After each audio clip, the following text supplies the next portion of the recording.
A legal win for a Georgia father after a tragic situation. Atlanta News First anchor Carly Burnett is here live in studio. Carly, some of the details of the story truly just so unimaginable. Tracy, Blair, this story is just so complex and so heartbreaking. Many people might recall our reporting on a Georgia nurse who gave birth while on life support after being declared brain dead. The father of that child was just granted sole custody of his baby. And it all started when 30-year-old Adriana Smith, who was 9 weeks pregnant, went to the hospital with a severe headache. The next morning, this all happened very quickly, she experienced a medical emergency, was declared brain dead, and placed on life support. Nearly 4 months later, the baby was born via emergency C-section. Smith then passed away after being taken off life support.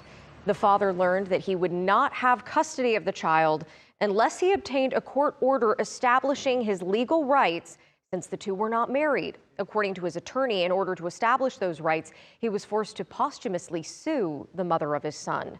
The father was granted temporary custody, but then earlier this month, a judge issued a final order making it permanent. His attorneys say this case highlights the need for a change to our state law. Better Law divorce lawyers sent us a statement saying, in part, quote, Georgia's child custody laws and legal framework for handling these very complex personal matters are outdated.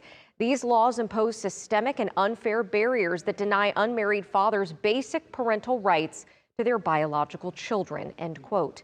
The law firm did not expand on what exactly the state should change, but it did say that minority and low-income fathers are disproportionately affected. Blair? Carly, thanks so much.